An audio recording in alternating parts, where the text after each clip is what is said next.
Bullfighting. To some, it is an art. To others, a game. To many, it is a spectacle. While to the uninitiated, it is but mere cruelty to animals. What is it about bullfighting that makes men and women risk their life and limb for the opportunity to subdue a wild beast? Is it for fame or glory? Is it an innate instinct for survival? Or is it something much more primal, like the need for dominion over other creatures? Whatever reason there may be for the existence and persistence of this form of confrontation between human and beast, one thing is absolutely certain. Bullfighting has always been and will always be part of the Iberian identity and, by extension, our colonial history. Indeed, in our not-so-distant past, the Philippines was once the cradle of corrida de toros in Asia. And not very many Filipinos know that bullfighting is very much alive in the archipelago, even today.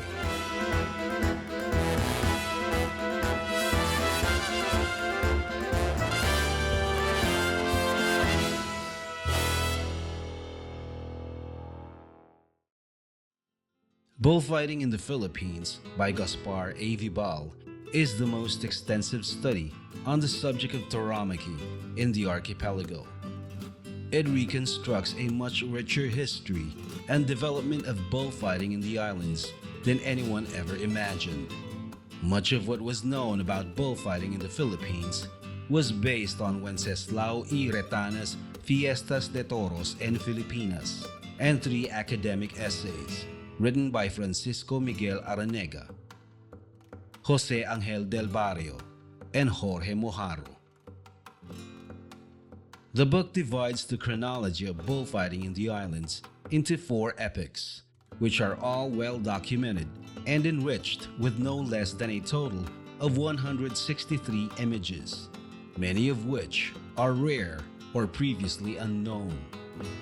It also includes the first English translation of Wenceslao Retana's original work, as well as several other appendices, such as a glossary of essential taurine terms for use by the English-speaking public, a chronology, a who's who of its pertinent actors, and a complete table of the bullfights held in the Philippines between 1602 to the present. The first chapter quickly traces the most important milestones of bullfighting's evolution in medieval and proto-modern times in Spain. It also delves into a very important topic, the Philippine origin of the horses and the bulls that would make it possible to stage the first bullfights on horseback as practiced in Spain.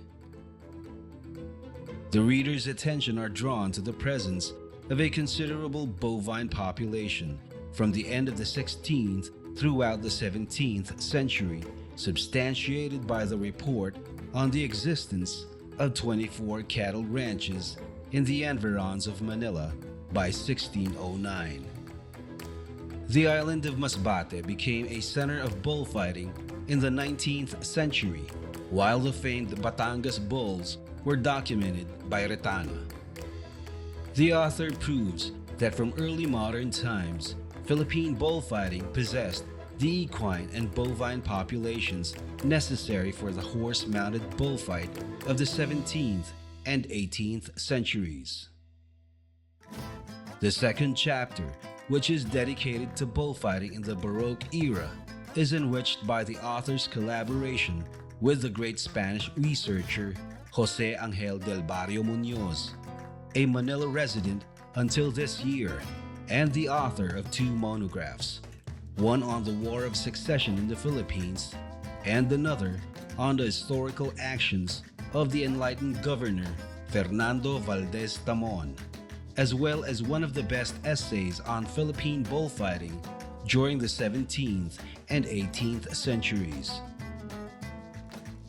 With their respective studies, Gaspar Vibal and Jose Angel del Barrio-Muñoz established how Manila bullfights and juegos de cañas, or games of canes, corresponded with those staged in other regions of the Spanish Empire, such as in Seville, Palermo, Mexico, Lima, and Quito. It also dates the year of the first regular bullfight, which was staged in the archipelago, as documented by the Jesuit Pedro Chirino in 1602, a celebration in honor of the Holy Child of Cebu that took place on that Visayan island, and which was replicated in a feast held in Manila in honor of its patron, San Andres. The third chapter discusses the golden age of Philippine bullfighting in the 19th century, as evidenced by the emergence of numerous ranches dedicated to the breeding of Cimarron bulls, the proliferation of bullrings after the first construction of 1790, the establishment of bullfighting clubs such as the Sociedad de Taurófilos in 1867 and La Confianza in the 1880s, the appearance of the first bullfighting publications such as La Puya in 1885 with 2 issues, La Peña in 1890 with a single issue, Manililla Bullfighting Supplements in 1892, and the Manililla Sport in 1894.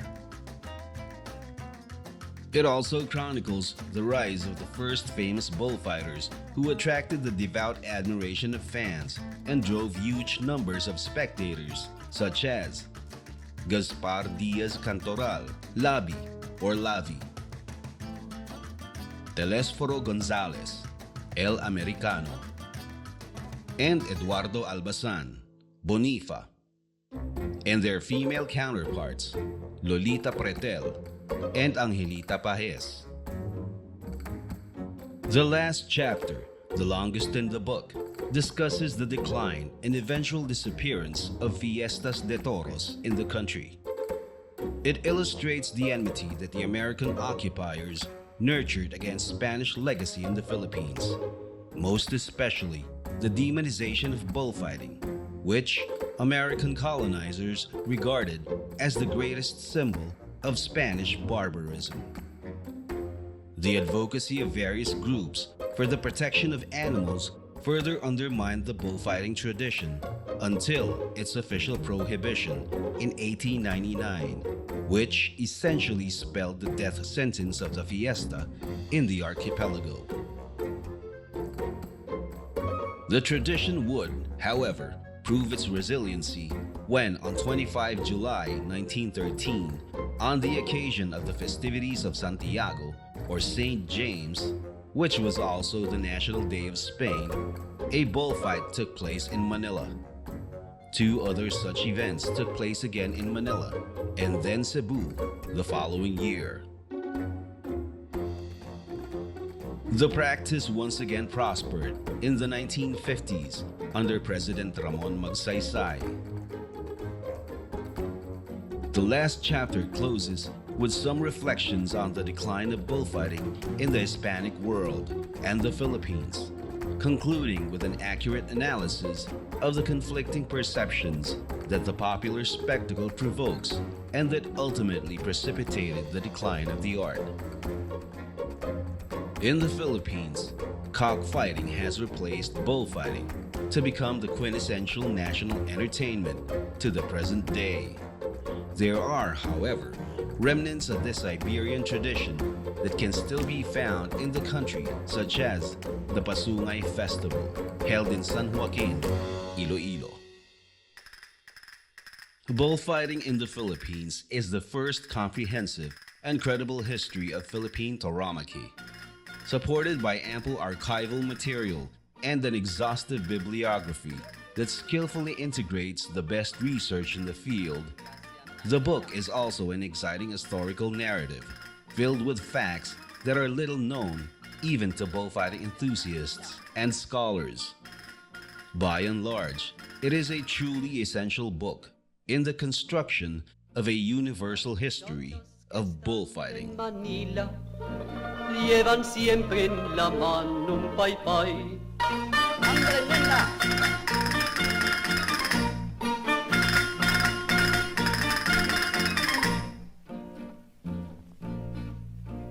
Que el pay en Manila se estila y en el Malacay, ay, que se le cae.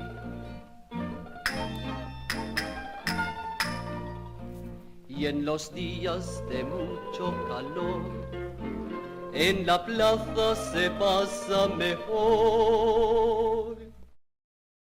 Ay, qué fresquito, quito, quito.